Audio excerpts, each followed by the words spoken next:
Hi everyone, welcome back to Babbling Irons. You got myself and Sloth today, and we're going to be talking about West Ham versus Burnley, or as the result, as it should be, Burnley versus West Ham, as we're playing at Turf Moor. But yeah, before we start that, how you doing, Sloth? You all good?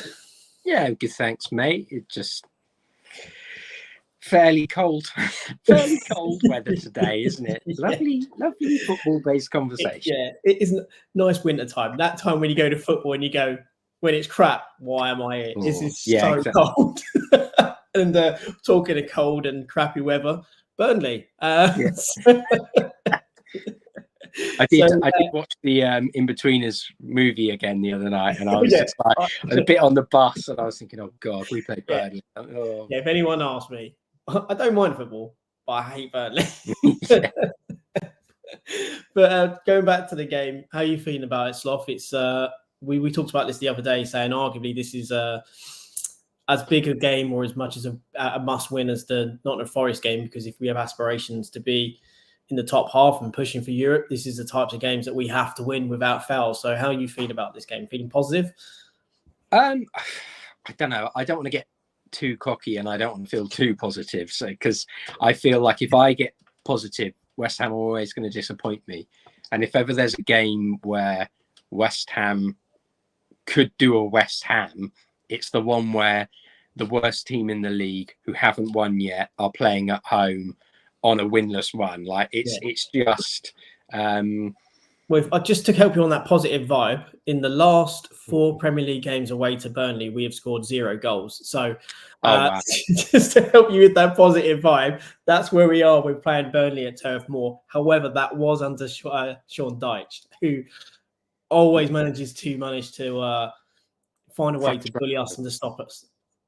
Yeah, no, I mean, I know they've won 1 game, but I mean, at home they've not won any, and they did play. They've had a couple of good 45 minutes here and there. I think they had they went ahead against Spurs, didn't they? Yeah, apparently they've lost the six starts or 6 games there. So 6 games at home, and they've lost all 6, which is quite a big thing.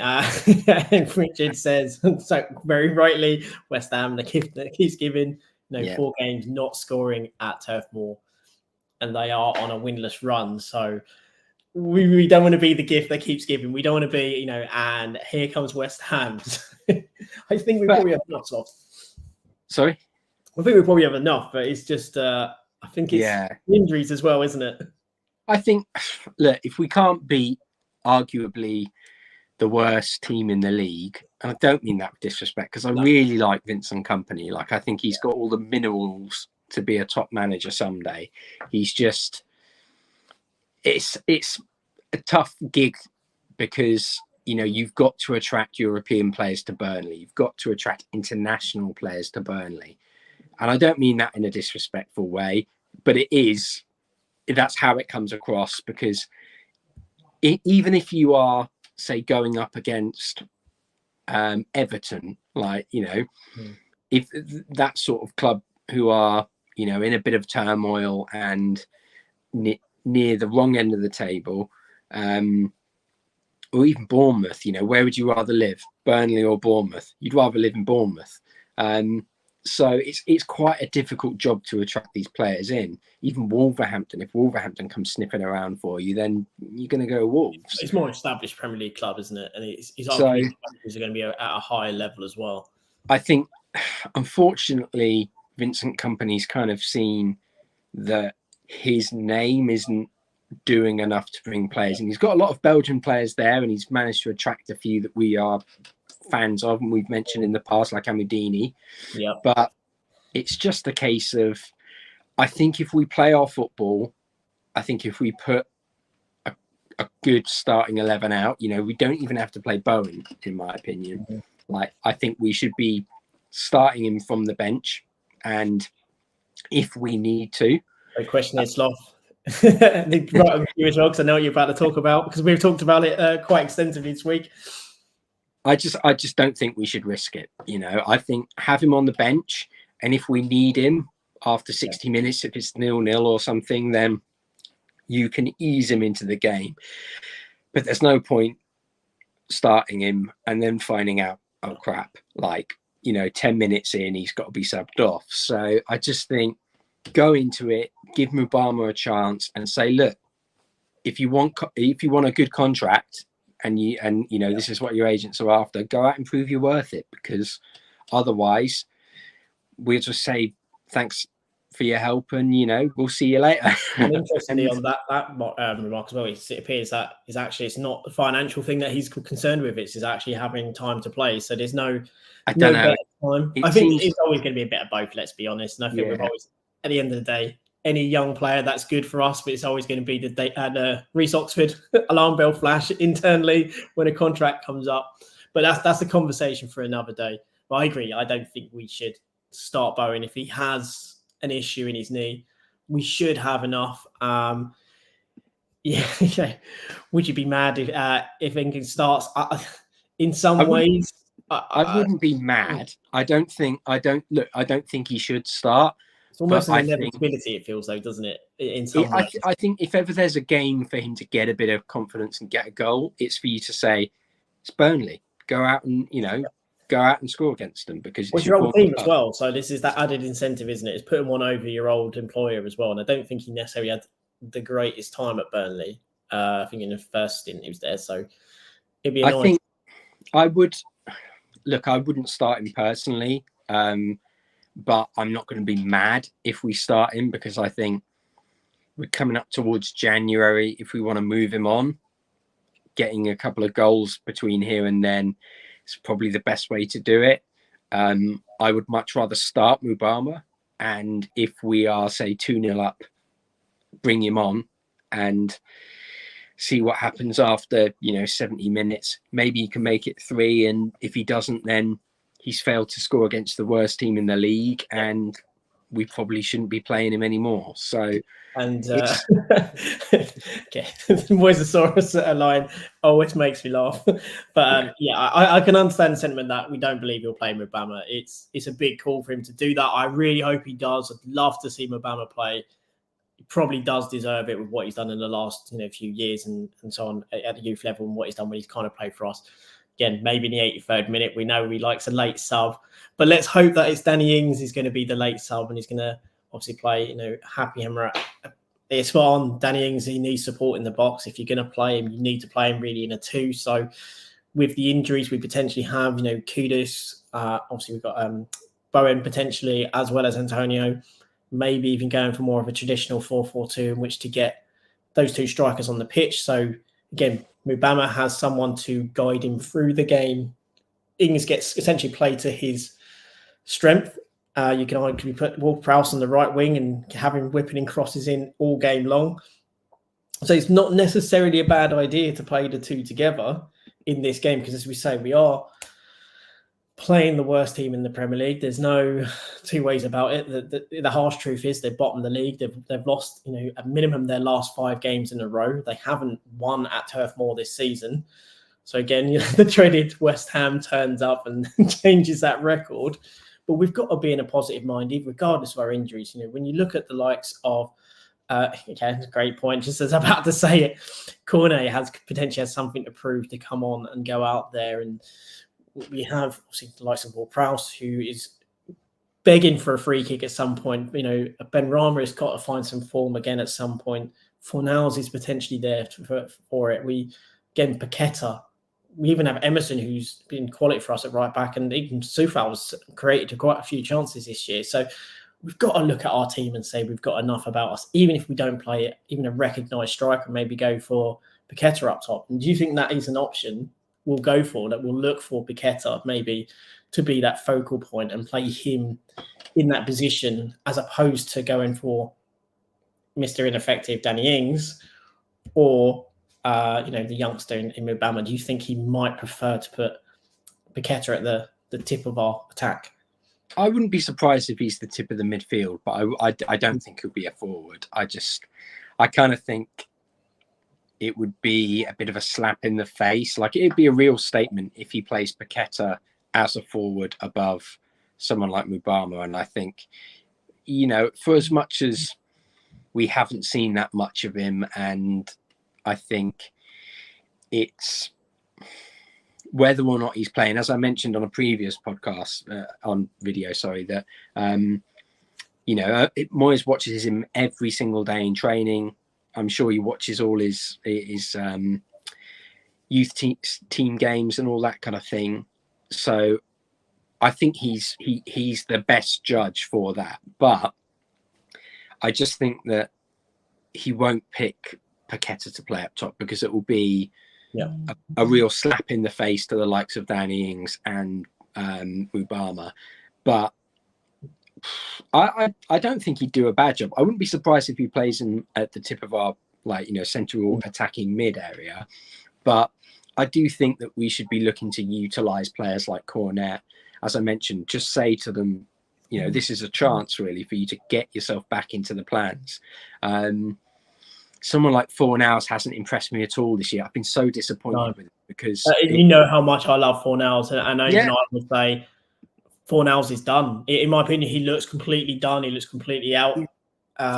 Maybe that's because he knows he's not going to be staying that, and he doesn't feel the love from the manager. But it's someone who loves Fornals, it's horrible to watch. It just looks terrible on the pitch, and I genuinely don't want to see him play. And that's mental, because I've always been such a huge admirer of him, and someone has always pushed for him to be part of the team. But at the moment, he just is more of a hindrance, and I hate. Well, you look at the goal he scored against Leicester, just a couple of years ago, and you think, what's changed since then? And I think it's clearly only just a lack of confidence, because he scored in Europe, he scored against Alkmaar, and that's another hard goal to score. It's a tough, he did really well with that, and the finish is great. So there's obviously a player there, but I to be honest, I can see him moving in January, and I just think that we should be saying to Cornet, look, you've got an opportunity to come out and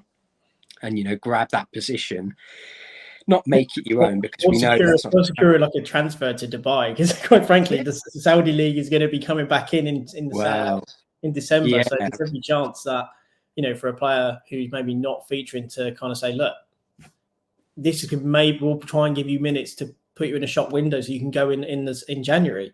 That's the other thing as well. Certain players are not obviously happy. I don't think Cornet is happy playing as he is, and I can't imagine Fornals is. So it's a great opportunity as well to say to those players, whilst we've got injuries, I'm going to put you on the pitch, so I'm going to put you in a shop window.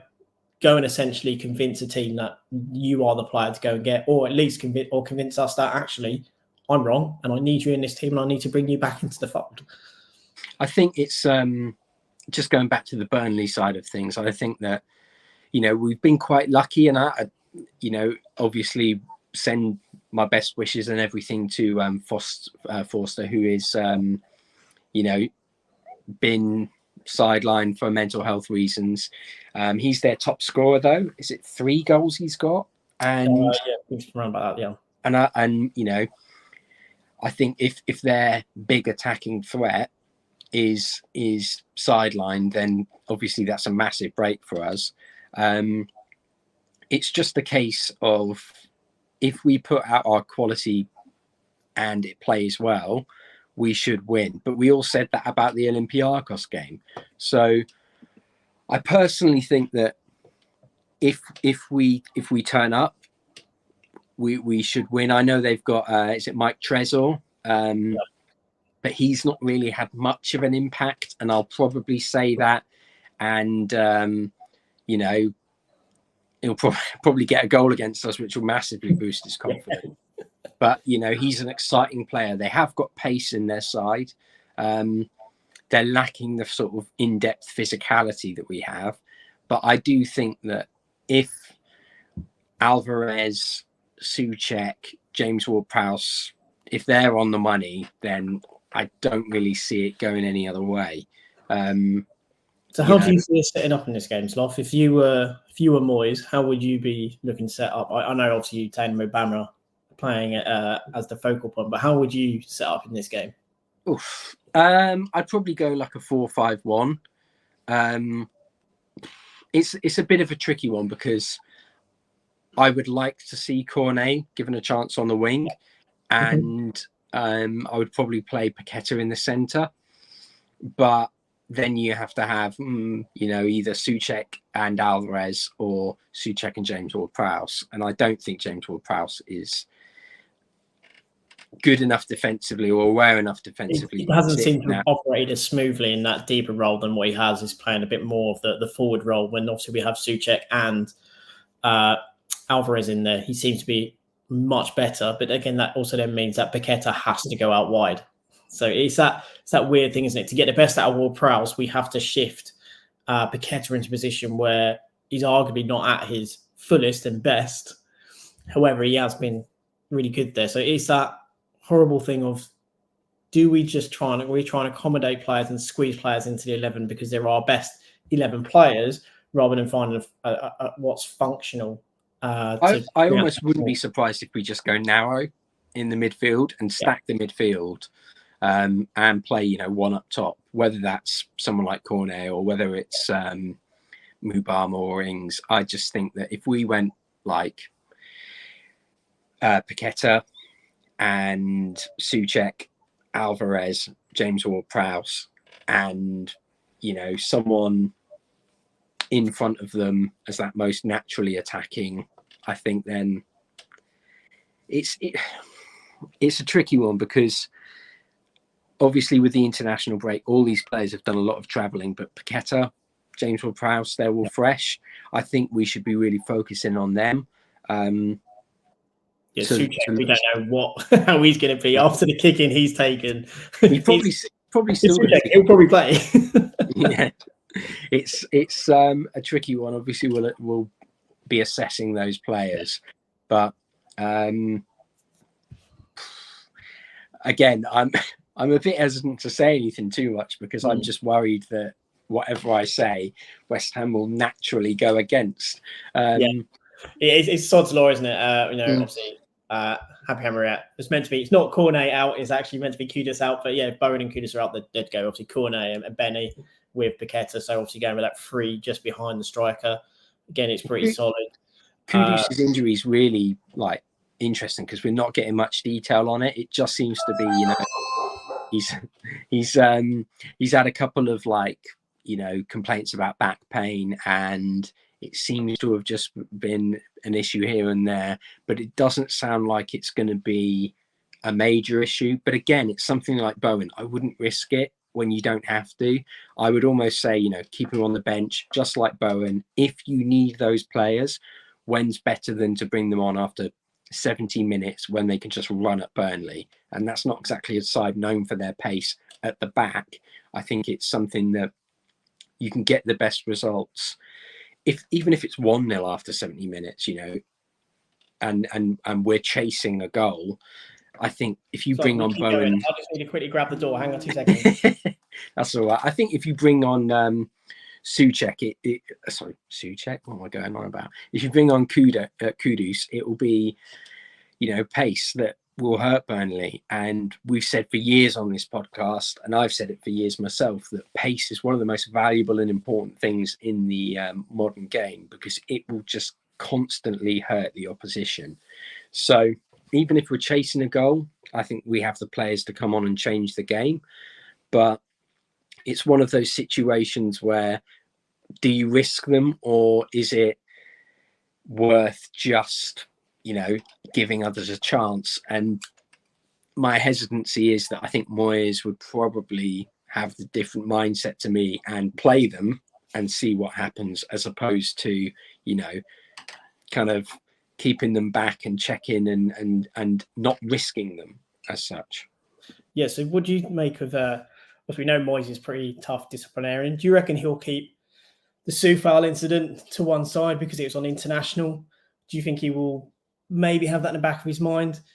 Obviously, Happy Hammer makes an interesting point that Zuma was straight in for a much worse offence. So, do you think that's going to be something that may play on his mind? No, because look, everyone's looking at Wan-Bissaka, and look, he's a pleb. Look, he's driving around where he's banned from driving. He's, is it drink driving he was also done for? He was driving while he was banned. I know he's been repeatedly caught speeding.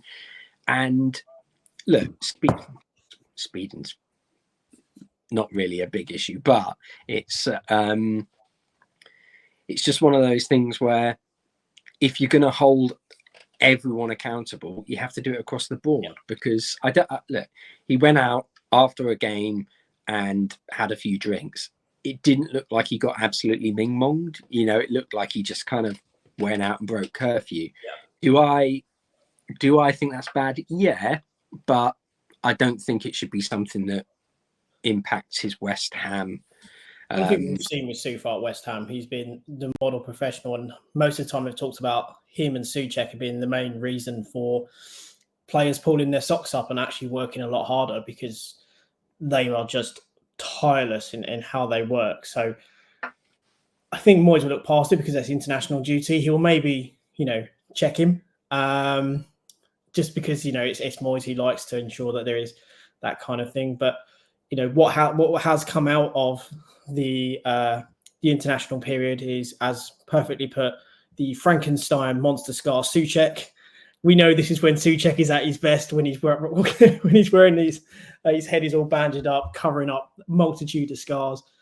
I think this is probably a game actually where we might see one of the best out of Souček for us, because he always seems to play quite well. And Burnley, the way they've changed and not as strong at set pieces, they don't necessarily have that physical strength. I think it's one of those games where we really could see, us play into Souček's strengths, I think, as well, which I think will be interesting. It's not always the most brilliant games to watch. However, if he gets goals like he did against Nottingham Forest, you've got to be happy with that. And although we probably should have had a hat-trick against Forest, if we're completely honest. I think, if we look at Burnley's midfield, I think who's their tallest midfielder? I think Brownhill's, 5'11" or something. I think it's Cork. I think it was about 6'1", something like that. Yeah, so he should physically be head and shoulders above him, literally. But it's just a case of, I think he should win everything. We should outmuscle their midfield and, in general, kind of outplay them, because I do think that we have a better footballing midfield. But it's just it's whether we can do a Burnley against us to them, and I think that we should. I don't think they've looked great at any point this season, as I said, over the period of 90 minutes. Passages of play, and they can open teams up, but as you say, that they've not had that conviction. Obviously, they've got a couple, like you said, Amdouni is a player that we both really like. He hasn't really set the stage alight, but having said that, the Burnley of last year doesn't really seem to be Burnley of this year. It's far more open and far more kind of naive defensively. And you would like to think that even with our injuries, we'll be able to exploit that in open play. Also, from set pieces, you've got to look to exploit that level of probably fragility as well in them. Knowing full well that they've lost their last 6 games at home, if we can get an early goal, you would then like to think that that Burnley team may crumble a little mentally, because it's the pressure of 6 games without a win, and we really have to put them to the sword, really. Very well put. We need Burnley to Burnley, which we absolutely do. And that Burnley are only going to be the Burnley we've seen this season if we turn up. And that, as I say, I think that's the most important thing: is, are we going to turn up? And we've often seen against. Again, I hate using this term because it's been used against us so many times, and it is kind of really kind of derogatory. But playing against the lesser team, we've often failed to bring our level up compared to when we play against like the likes of Arsenal, like we did in the Cup, where it was just an absolute what team is this kind of approach. But we really have to step up, and again, I think it's for Moyes as well to kind of dispel some of the doubts, to ease maybe some of the the undercurrent that is still going as to whether you want him in or out. But personally, I don't think it matters anymore. I think we all can probably see that this is maybe his last season. I think we just have to just back the team and back Moyes up until Moyes is gone. I think that some of the incessant complaining that we see against Moyes and him, saying he should go, it kind of feels almost pointless now, because I don't think he's probably going to be here next year. So it's kind of like it's a waste in your own energy, really. That lovely negativity. Just back the team. Like what do you have to gain from getting against the manager at this point. Look, I don't agree with a lot of his selection, and I don't agree with some of the policies in terms of how he subs players on and the lack of playing time for youngsters. But it's just, it's successive seasons in Europe and a European trophy. We've got Europa League as well, and it looks like we should qualify top of the group. Fingers crossed. And I'm not going to get on the back of someone while that's happening, because it's not constructive. If I was a world-class player at West Ham and I was making a few comments here and there, but my performances on the pitch back myself up, then yeah, I would say that. But I'm not. I'm a bloke who sits and makes videos about West Ham. So what good does me jumping on the back of someone say? Like, it doesn't do anything. If Cornet comes out and scores 2 goals against Burnley and goes, this is why I should get picked, and next week or the next match he's dropped, then we can start saying what's going on. What the heck's going on? If his body's given out, as we know it likes to, then that's a different matter. But I don't see the kind of kudos that you could kudos in jumping on the back of someone at the moment. Not when we've got a January window coming up and you can really create a sort of fortress mentality that can attract players in. I don't see the value in trying to knock that down. No, exactly. And if we get a couple of good results over the course of the next few games, and they are games where arguably they are winnable. We're not going to say they are all of them are must wins, but they are winnable games. Should we get those results going into January, we're in a really good position in which to make a charge for those European places again, whether that be Europa Conference, whether it be the actual Europa League. But it puts us in a position to be quite strong in pushing for those, and also from a kind of transfer point of view, also puts us in a good position to negotiate for players who, look, come join this project. This is where we're going to go. Yes, question marks around the manager. However, I'm sure they will have some points around what they want to do in the summer if they go another route. And it's an interesting point. Sometimes, it has been boring tactics. We have, you could argue youth has been wasted, or we're not utilising youth enough, especially those from the under-18 team that went on and won the Youth Cup last season. Yes, predictable in terms of what we do week in, week out. However, you cannot dispute, for many of us, this is the most successful West Ham we've seen. So it's hard. That's why I find it very hard to be so negative about Moyes. I'm not the keenest on him. Like I have many things that I always question. However, he is doing things that we haven't seen with other managers, like win us a trophy, 3 years of European football. So I have to cut some slack. Obviously, when we're not winning like we were before the Olympiacos game, it's hard to go along with what we see. However, we've also got to tip our hat and acknowledge this is our most successful period. This is a manager who's taken us from what was almost cannon fodder and relegation team into being a more robust team. Last year, we were almost that cannon fodder again. However, rode through that storm and gave us a memorable end to the season, one that many of us are not going to forget. And the 3 of us were at that final in many states of drunkenness, I would say. But didn't know where I was for a life. No, exactly. Well, you knew where you was when Paqueta's wife needed a hand over the barrier. Yeah. And his children. We'll put that, I'm nice like that. I help the whole family. Yeah. But it was, look, I think if we were at the bottom, like the wrong end of the table, and we were having this discussion, obviously it's going to be a bit more heated and we're going to be saying, look, you should probably go. But there is the facts are that there is an opportunity there where if we are in January, I know we're on the financial fair play watch list, but if we say, look, we see an opportunity to adjust the budget in the summer to compensate for that, then you're not going to get hammered by financial fair play, because you can write that off against what your like some against of the it will summer change budget. this summer anyway, because some of the wages that we're going to lose. So I know Sean's put out a thing earlier today, but again, that's how it is now. In the summer, wages will change. The likes of Danny Ings probably moved on. There will be some fluctuations in that, and also we still have some grace because of the Declan Rice money. We haven't spent all of that. There was money that we could have spent on top of Rice and still been fine, and that was from Kieran Maguire. So Kieran Maguire saying you have Declan Rice money plus an extra pot of say 60 million on top of that, which we didn't spend, then I'm going to listen to Kieran Maguire, because there's not much that guy doesn't know about football finances. And he was very much adamant that West Ham is still in a secure situation. There's slightly precarious bits, but ultimately we're in a very secure and good position in which to go at it, should we have a really good period over this November to December period.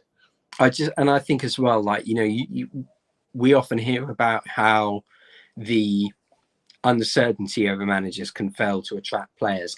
I think at the moment it's a case of you've now got a system in place at the club which is going to be there for a while. We've got Tim Steiten there now, and whether or not someone like Krasinski is the long-term owner, it doesn't matter, because he's putting the cash in, and so is Sullivan, in fairness to him. But I hate to admit it, but he has, and I hate to admit it, but yeah.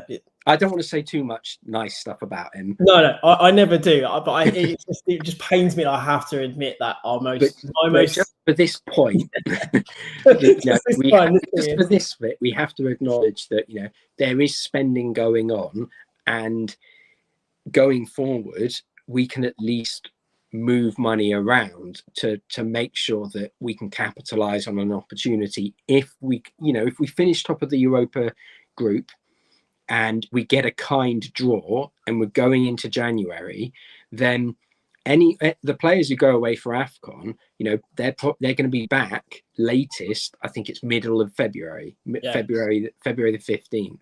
So it's not a huge amount of time that they're away. It's about a month. So if we sign players in the January window, if we manage to somehow sign someone like Jimenez, and look, I'm not saying we will, but if we signed a forward of that sort of caliber who would suit our style and what we look for in a side, regardless of whether you want a Moyes system or a Moyes striker, well, at the end of the day, they're big, they're quick, and they're physical. It doesn't matter long term whether they're a Moyes striker. Flashbacks when you say that, Soft, and it just pains me. Well, it's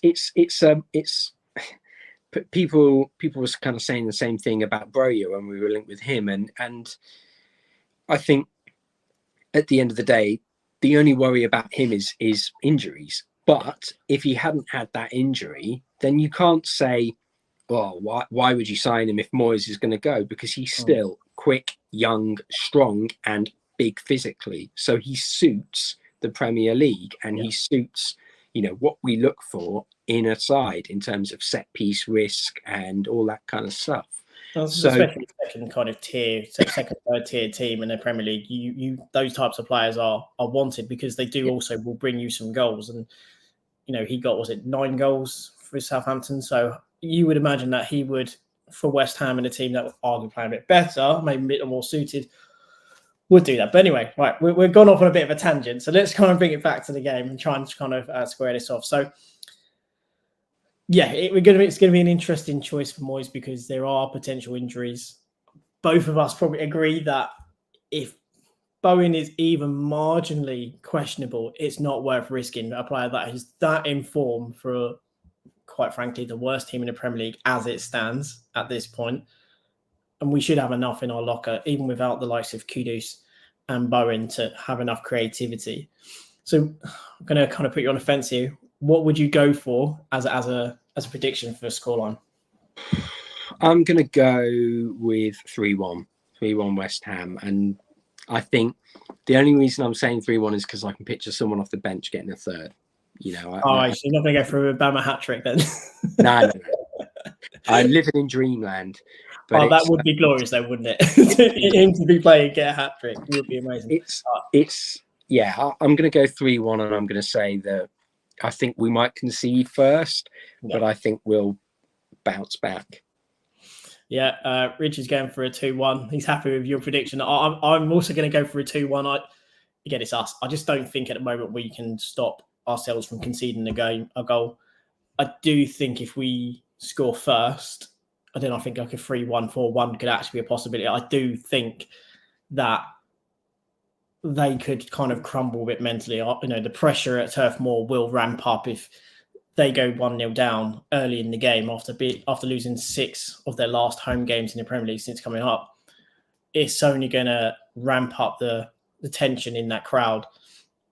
And I think with our midfield three, as much as Cullen is a very tidy player and Brownhill is a bit tidy, I think that midfield battle, if we win that midfield battle, which we should do with Alvarez and Souček and then Ward-Prowse in there, I think if we can win that battle and win it comprehensively, I think then the game will be something we can absolutely run away with. And we've said we might concede one, so let's just hope that it's just a consolation goal, especially the fact it's been a player that Moyes has apparently chased for a while as well. But I think 2-1 for us is what it will be. I think we will win. It's just, do we turn up and play, or do we turn up and grind it out? That's what is the question. And I hope we turn up and play and we get a really comfortable win and we dominate, we play some good football, and it makes everyone feel a bit more confident after the last 2 games. But yeah, we'll leave it there. We'll go for wins. There's loads of wins coming out as well in the mentions. And, let's hope that is the case and we do go and rack up a few goals. I think it's only good for us if we can. Thanks everyone for watching. Thanks everyone for joining in the chat. It's been some great chat going on as well, talking about January window as well. Thanks very much everyone for joining. Let's hope we get the 3 points, because it will be amazing to keep that run going into the next one, which I think is Palace at home. So it'd be good to have 3 wins on the bounce. Then we can start to think about Europe and then starting to move on in the kind of Europa League as well and kind of moving through. But Sloth, any last things to say? I think you summed it up nicely. Just let's get behind the side and try and really make sure that before we go into January, we're just ending the year on a high, and I think that'll really help us going towards the back end of the season as well. Absolutely. And there was a question earlier about who was at the door. It was my Chinese. So I'm also looking forward to get off to that, not Amazon. So I'm going to pack this on so it gets cold. Yeah, exactly. I'm going to wrap this up so I can go get on some nice dim sum. But thanks for joining everyone. And Sloth, one last thing to say as ever on this, and that is, come on, you Irons. Come on, you Irons.